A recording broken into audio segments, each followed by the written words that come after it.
എറണാകുളത്ത് മഴ പെയ്യുന്നുണ്ട്, പക്ഷെ ആവേശം കെടുന്നില്ല, വലിയ ആവേശം. ആ ദൃശ്യങ്ങൾ നമുക്ക് കാണാം. ഒപ്പം കോൺഗ്രസിന്റെ നിയമസഭാ കക്ഷി യോഗം ഉടൻ ചേരുകയാണ്. നിയമസഭാ കക്ഷിയിൽ എന്ത് സംഭവിക്കുന്നു എന്നുള്ളത് നോക്കുന്നത്. ആ പ്രകടനത്തിന്റെ ദൃശ്യങ്ങളാണ് ഈ കാണുന്നത്. മഴ നനഞ്ഞ ആവേശകരമായ പ്രകടനം മുന്നേറുകയാണ്. എല്ലായിടത്തും വിജയാഘോഷമാണ്. ഒരുപക്ഷെ പ്രതീക്ഷ തീരുമാനമാണോ എന്ന് ചോദിച്ചാൽ പ്രതീക്ഷ തീരുമാനമായിരിക്കും. എല്ലാവരും BDS ആയിരിക്കില്ല എന്നൊരു നിഗമനത്തിലേക്ക് ഏറെക്കുറെ എത്തുന്ന നിരാശയാണ്. BDS എന്ന കേരളത്തിന്റെ പുതിയ മുഖ്യമന്ത്രിയെ കോൺഗ്രസ് ഹൈക്കമാൻഡ് പ്രഖ്യാപിച്ചത്. VD നമ്പർ 1 മഴ നനഞ്ഞ ആവേശമാണ്. എറണാകുളത്ത് വലിയ ആഘോഷമാണ്. അത് പ്രത്യേകിച്ച് VDSന്റെ നാട് എന്ന നിലയിൽ കൂടിയാണ്. കോൺഗ്രസ് പാർലമെന്ററി പാർട്ടി യോഗം 6 മണിക്ക് ചേരാൻ പോകുന്നു. കക്ഷി നേതാവായി VD സതീശനെ തിരഞ്ഞെടുക്കാൻ പോകുന്നു. അതിനുശേഷം രാജ്ഭവനിലെത്തി ഗവർണർ കണ്ട് സർക്കാർ രൂപീകരണത്തിന് VD സതീശൻ അവകാശവാദം ഉന്നയിക്കാൻ പോകുന്നു. അതൊക്കെ സാങ്കേതികമാണ്. ഇനി മന്ത്രിസഭാ രൂപീകരണം ഉൾപ്പെടെ സത്യപ്രതിജ്ഞാ തീയതി ഉൾപ്പെടെ അതിന്റെ ക്രമീകരണങ്ങൾ ഉൾപ്പെടെ അതിന്റെ പാസിന് വേണ്ടിയുള്ള ഇടി പോലും ഇപ്പോഴേ തുടങ്ങി. ഇപ്പോൾ വോട്ടെണ്ണുന്നതിന് മുമ്പ് സത്യപ്രതിജ്ഞയുടെ 3 പാസ് വേണം, 3 പേർ വരുന്നു എന്ന് പറഞ്ഞ് എനിക്ക് എൻ്റെ നാട്ടിൽ നിന്ന് മെസ്സേജ് വന്നു.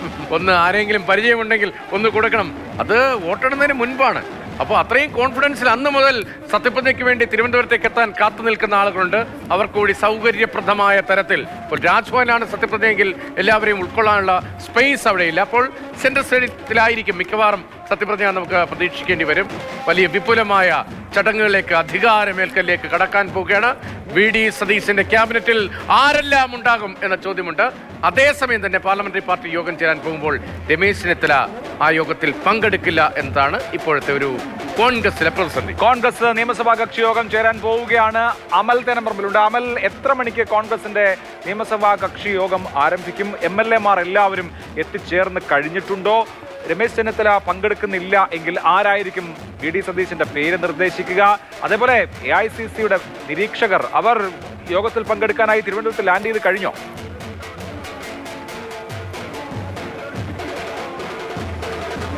ആരുടെയും വരവ് ഇതുവരെ ഉണ്ടായിട്ടില്ല. ഈ നിയമസഭയിലേക്ക് കുറച്ച് MLA മാർ എത്തിയിട്ടുണ്ട്.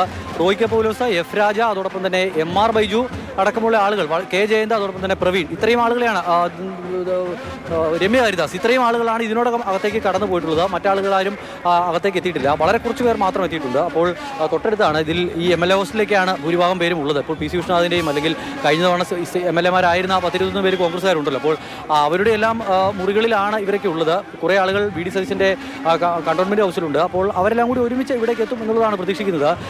കുറച്ചുകൂടി നീണ്ടുപോകും സമയം എന്നുള്ളതാണ്. ദിവാസ് മുൻഷി, അതോടൊപ്പം തന്നെ ഡൽഹിയിൽ നിന്നുള്ള മറ്റ് പ്രതിനിധികൾ, ഇവരുടെ വരവ് കുറച്ചുകൂടി വൈകും എന്നുള്ളത് നമ്മൾ കണക്കാക്കുന്നു. അവരിവിടേക്ക് എത്തി ഈ യോഗം നടക്കും. യോഗം എന്ന് നേരത്തെ പറഞ്ഞത് ഒരു സാങ്കേതിക നടപടിക്രമം മാത്രമാണ്. ആ യോഗത്തിൽ നിന്നും പുറത്തു വരാനുള്ള ഒരു വാർത്ത, നമ്മൾ പ്രതീക്ഷയോടെ കാത്തിരിക്കുന്ന ഒരു വാർത്ത, രമേശ് ചെന്നിത്തല അപ്രതീക്ഷിതമായി എത്തുമോ ഇല്ലയോ എന്നുള്ളത് മാത്രമാണ്. രമേശ് ചെന്നിത്തല ഒരു കത്ത് കൈമാറിയിട്ടുണ്ട്. ആ കത്തിൽ പറയുന്നത് ഇങ്ങനെയാണ്: ഹൈക്കമാൻഡ് തീരുമാനം അംഗീകരിക്കുന്നു എന്നത് കാട്ടി ഒരു കത്ത് അതിന് ഒപ്പമുണ്ടാകും, അതിന് പൂർണ്ണ പിന്തുണ പ്രഖ്യാപിക്കുന്നു എന്നത് കാട്ടിയുള്ള ഒരു കത്ത് കൈമാറിയിട്ടുണ്ട്. ആ കത്ത് ഈ യോഗത്തിൽ എത്തിക്കുകയും ചെയ്യും. ഒരു MLA-യുടെ കുറവുണ്ടാകും. 63 കോൺഗ്രസ് MLA-മാരിൽ രമേശ് ചെന്നിത്തല വന്നില്ല എങ്കിൽ 62. ഇനിയിപ്പോൾ രമേശ് ചെന്നിത്തലയെ പൂർണ്ണമായും പിന്തുണയ്ക്കുന്ന, രമേശ് ചെന്നിത്തലയ്ക്കൊപ്പം അടിയുറച്ച് നിൽക്കുന്ന ചില MLA-മാർ, ജ്യോതികുമാർ ചാമക്കാല, TJ വിനോദ്, അതോടൊപ്പം തന്നെ അൻവർ സാദത്ത്, ഈ 3 ആളുകളാണ് ഇന്ന് അവിടെ വീട്ടിലടക്കമുണ്ടായിരുന്നത്. കാരണം ഇത്രയും ക്രൂഷ്യലായി ചർച്ച നടക്കുമ്പോൾ പോലും, ഒരു അന്തിമ തീരുമാനത്തിലേക്ക് കാര്യങ്ങൾ എത്തുന്നു എന്നുള്ള ഇത് വരുമ്പോൾ പോലും അവിടെ രമേശ് ചെന്നിത്തലയ്ക്കൊപ്പം അടിയുറച്ച് നിന്ന ആളുകൾ ഈ 3 പേരാണ്. ആ 3 പേർ ഇവിടേക്ക് എത്തുമോ, ഇനി അവരും വിട്ടു നിൽക്കാൻ ഒരു തീരുമാനം എടുക്കുമോ എന്നതൊക്കെയുള്ളത് വലിയ ചോദ്യം നിൽക്കുകയാണ്. ഒരു സാധ്യതയും കാണുന്നില്ല. അവർ എന്തായാലും MLA-മാർക്ക് നിയമസഭാ കക്ഷിയിൽ നിന്ന് വിട്ടുനിൽക്കാൻ കഴിയില്ല. നിയമസഭാ കക്ഷിയിൽ എന്നാൽ പോലും കക്ഷി നേതാവിനെ തെരഞ്ഞെടുക്കാനുള്ള ഭൂരിപക്ഷവും മറ്റു കാര്യങ്ങളും ഒക്കെ ഉണ്ടെങ്കിൽ പോലും അത് വലിയ പ്രതിസന്ധിയിലേക്ക് പോകുമെന്നുള്ള കാര്യം തർക്കമില്ല. എനിക്ക് തോന്നുന്നു അങ്ങനെ ഒരു സാഹചര്യം കേരളത്തിലെ ഒരു ജനവികാരത്തിന്റെ പശ്ചാത്തലത്തിൽ, കോൺഗ്രസ് പ്രവർത്തകരുടെ വികാരത്തിന്റെ പശ്ചാത്തലത്തിൽ അങ്ങനെയൊക്കെ കടുത്ത സ്റ്റാൻഡ് എടുക്കാൻ കഴിയുമോ? മണ്ഡലത്തിൽ പോകണ്ടേ?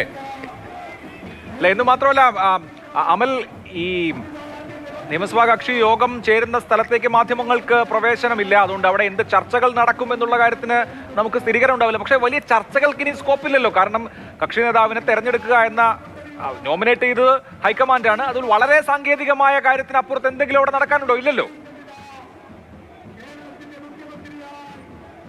ഒന്നുമില്ല.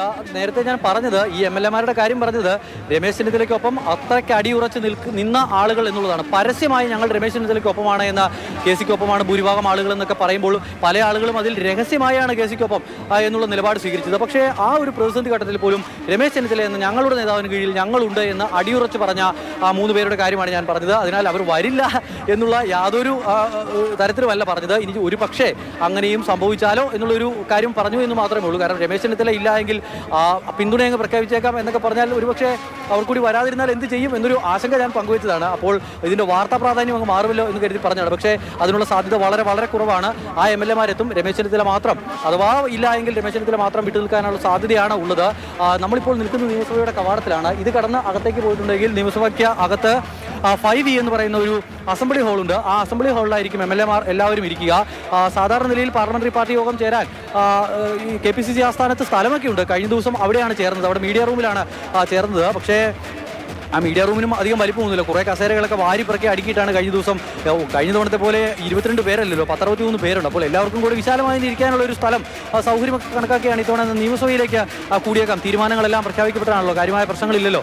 അതിനാൽ തന്നെ നിയമസഭയ്ക്ക് അകത്ത് തന്നെ യോഗം ചേർന്നേക്കാമെന്നൊരു തീരുമാനമെടുത്ത് ഇവിടേക്ക് യോഗം ചേരാനുള്ള അനുമതി ചോദിക്കുകയും തിരുവഞ്ചൂർ രാധാകൃഷ്ണനാണ് അകത്തേക്ക് പോകുന്നത്. എന്തായാലും MLA ബോർഡ് വെച്ച് ഇപ്പോഴും അകത്തേക്ക് പോകാൻ കഴിയുന്ന ഒരു 21 MLA-മാർ ഇപ്പോൾ 21 അല്ല 20 MLA-മാർ ഇപ്പോഴും കോൺഗ്രസിനുണ്ട്. പെരുമ്പാവൂരിൽ നിന്നുള്ള MLA എന്തായാലും ഇവിടേക്ക് വരുന്നില്ല. എൽദോസ് കുന്നപ്പള്ളിക്ക് സീറ്റ് ഉണ്ടായിരുന്നില്ല. പിന്നെ ഒന്ന് പാലക്കാട് MLA രാഹുൽ മാങ്കൂട്ടത്തിലും സീറ്റില്ല. ബാക്കി എല്ലാ ആളുകളും MLA ബോർഡ് വെച്ച് വാഹനത്തിൽ തന്നെ ആ 20 പേരും ഇവിടേക്ക് എത്തും.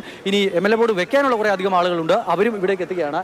മുതിർന്ന ഒരു ആൾ എന്നുള്ള നിലയിൽ ഇപ്പോൾ ആദ്യം അകത്തേക്ക് കടന്നു പോകുന്നത് തിരുവഞ്ചൂർ രാധാകൃഷ്ണനാണ്. അവിടെ യോഗം ആരംഭിക്കും.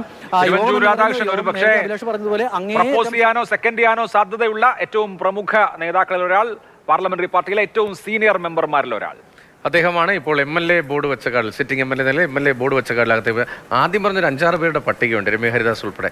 ആദ്യമായി നിയമസഭയിലേക്ക് എത്തുന്ന അംഗങ്ങൾ അവർ നേരത്തെ എത്തി. ഇതെന്താണൊക്കെ അറിയണമല്ലോ. ആദ്യമേ അവർ നേരത്തെ എത്തിയിട്ടുണ്ട്. എന്തായാലും അല്പസമയത്തിനകം ഈ കോൺഗ്രസ് പാർലമെന്ററി പാർട്ടി യോഗം, അല്പസമയം എന്ന് പറയുമ്പോൾ 4:56 6 മണി അല്ലേ, 1 മണിക്കൂർ സമയമുണ്ട്. 1 മണിക്കൂർ സമയത്തിൽ കോൺഗ്രസ് പാർലമെന്ററി പാർട്ടി യോഗം ചേരാൻ പോകുന്നു.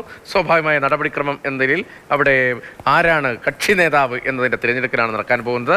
ഒരു പേര് നിർദ്ദേശിക്കപ്പെടും, അതിനെ പിന്തുണയ്ക്കപ്പെടും. അക്കാര്യത്തിൽ മറ്റൊന്നും സംഭവിക്കാൻ തെരഞ്ഞെടുക്കപ്പെട്ട കക്ഷി നേതാവ് രാജ്ഭവനിലേക്ക്, ഇപ്പോൾ ലോക് ഭവനാണ്, ലോക് ഭവനിലേക്ക് പോയി സർക്കാർ രൂപീകരിക്കാനുള്ള അവകാശവാദം ഉന്നയിക്കും. സത്യപ്രതിജ്ഞയുടെ തീയതി അപ്പോൾ നമുക്ക് ഔദ്യോഗികമായി അറിയുകയും ചെയ്യാം.